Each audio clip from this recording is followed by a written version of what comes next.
कि इंशाअल्लाह ताला 27 तारीख को कैसरगंज की विधानसभा में आप तमाम लोग एक इनकलाब को बर्पा करेंगे। मेरे अजीज दोस्तों और बुजुर्गों, मैं आपको बताने आया हूं कि मजलिस इत्तेहादुल मुस्लिमीन भागीदारी परिवर्तन मोर्चा का हिस्सा है, जिसमें जन अधिकार पार्टी बाबू सिंह कुशवाहा साहब की और भिंड और अति पिछड़ा समाज के और 4 पार्टियां हैं, जिसमें एक रिटायर्ड डीजीपी साहब की भी पार्टी है।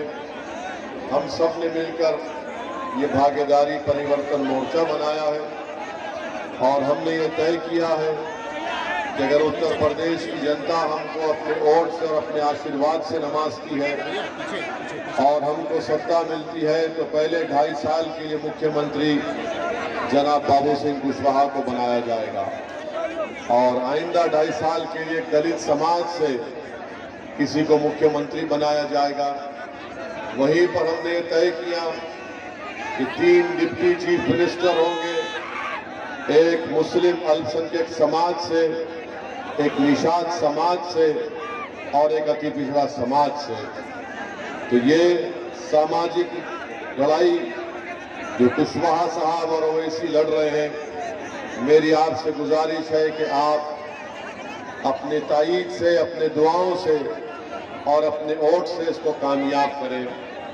मेरे अजीज दोस्तों और बुजुर्गों, मैं आपको ये भी बताने आया हूं कि हम हिस्सेदारी की लड़ाई लड़ रहे हैं और हिस्सेदारी की लड़ाई में आप तमाम का साथ बेहद जरूरी है।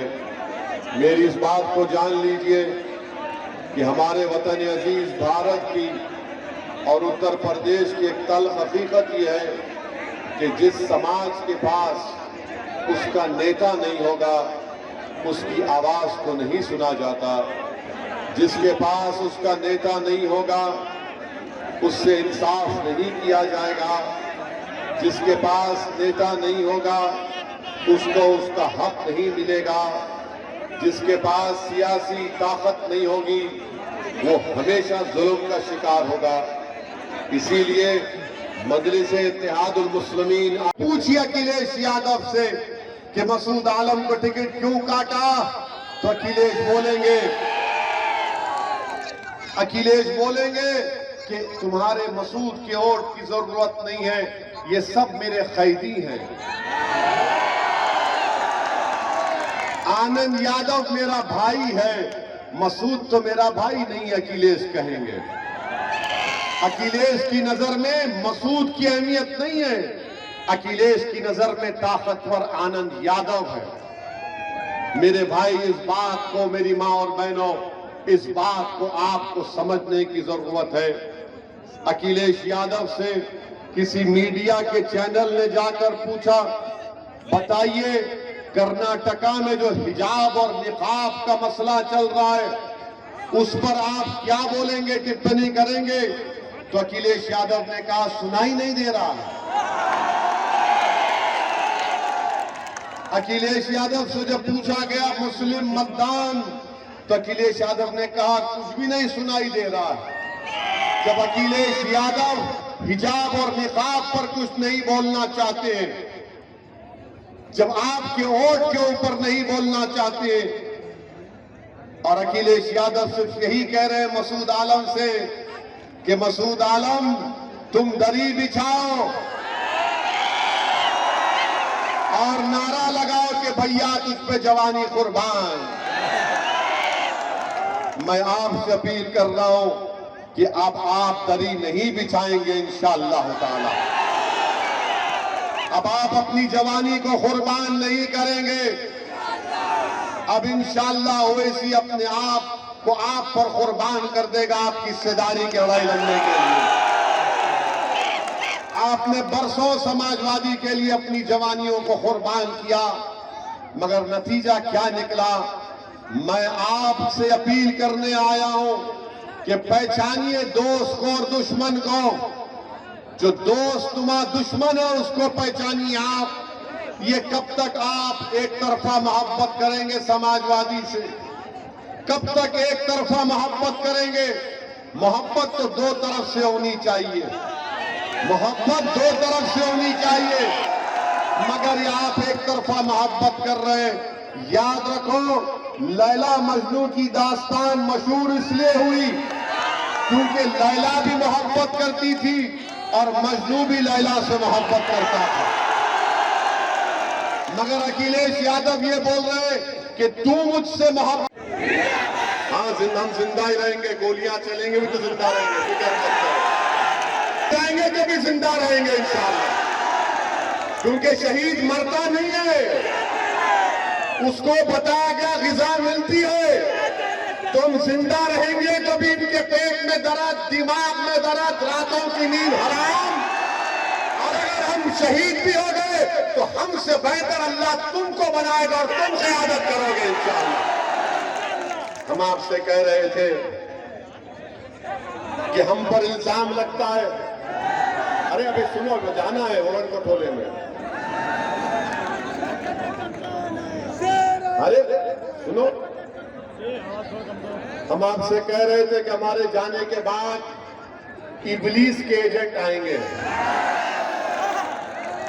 तो इन इबलीस के एजेंटों से पूछना कि उत्तर प्रदेश में जो मुस्लिम अल्पसंख्यक समाज है, जो मुस्लिम अल्पसंख्यक समाज है, अपनी मां और बहनों की भी तवज्जो चाहूंगा, जो खेत में हर जगह बैठकर सुन रहे हैं हमारी बात को, कि उत्तर प्रदेश में अगर 10 मुस्लिम बच्चे और बच्चियां हैं, उसमें से 7 पढ़ना लिखना नहीं जानते, हिसाब किताब करना नहीं जानते। हमने एक्सपर्ट्स को बिठाकर उत्तर प्रदेश के अल्पसंख्यक समाज के मुसलमानों की पूरी स्टडी करवाई, हमारे पास डेटा है, और अगर कोई इनकार करेगा तो मुझसे कहेंगे कि वक्त और जगह बता दो, हमसे बहस कर लो, तुम 5 मिनट बैठ नहीं पाओगे हमारे सामने। हम हवाई फायरिंग नहीं करते, हम लंबी लंबी नहीं छोड़ते, लंबी लंबी छोड़ना बीजेपी की आदत है। तो 10 में से 7 बच्चे पढ़े लिखे नहीं है, इसका जिम्मेदार मैं हूं। हम पर इल्जाम लगाते, बताओ जिसको सत्ता मिली, समाजवादी के पिता मुख्यमंत्री कई मर्तबा बने, बेटे बने, मंत्री बने, संतरी बने, फिर तुमने हमको पढ़ाया लिखा क्यों नहीं? हमसे क्या कहा गया? तुम पढ़ना लिखना नहीं, तुम सिर्फ जवानी कुर्बान करना, तुम सिर्फ दरी बिछाना, तुम सिर्फ वोट डालना, कैदी बन के रहना।